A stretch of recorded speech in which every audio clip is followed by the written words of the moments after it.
আপনারা গোল পাতা গাছ লাগায় নদীর মধ্যে খামাখা দোষ দেন না। সরকার কি আপনাকে বাঁধ বানায় দেবে? সরকারের কাছে কি আলাউদ্দিনের চেরাগ আছে? বাংলাদেশে এত নদী সবগুলা কি একদম স্থায়ী প্রতিরক্ষা বাঁধ দেওয়া সম্ভব? আপনারা বলেন। বাংলাদেশ নদী মাতৃক দেশ।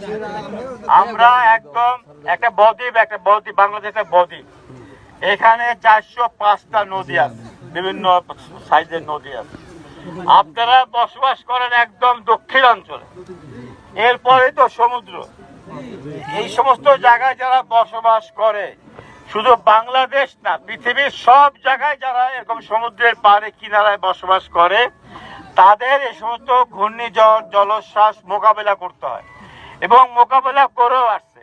আপনি যদি আমেরিকার কথা চিন্তা করেন, আমেরিকা ক্যালিফোর্নিয়া একটা স্টেট আছে, সেখানেও যখন জলোচ্ছ্বাস ঘূর্ণিঝড় হয়, ভাঙ্গা চুরা তছনছ করে ফেলে। ওইখানে তো আমেরিকা তো অনেক টাকা, আমেরিকা পারে না ওয়াল দিয়ে করে, ওইটা দেয় না কেন? এটা একটা কি বলে, একটা এটা খারাপ এফেক্ট আছে।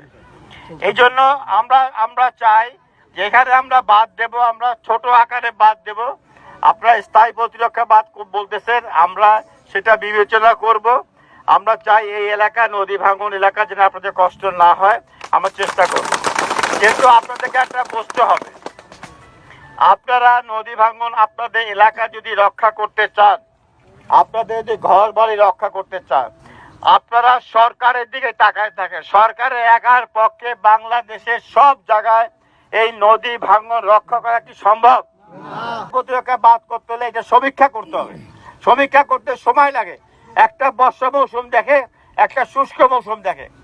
বর্ষা শুষ্ক দেখে 1 বছর লাগে সমীক্ষা করতে। তারপরে প্ল্যান করে ইঞ্জিনিয়াররা ডিজাইন করে এই প্রকল্প বাস্তবায়ন করতে 2 বছর সময় লাগবে। কিন্তু এই জন্য আমি বলি, আমরা এখন যেগুলো যা ক্ষতিগ্রস্ত হয়েছে সেগুলো আমরা মোটামুটি এখন জিও ব্যাগ দিয়ে আমরা ঠিক করে দেব। আপনাদের এই নদীর পাড়ে যার যার বাড়ির সামনে গাছ লাগান। যত বেশি গাছ লাগাবেন, আপনার এলাকা ভাঙনটা থাকবেই না।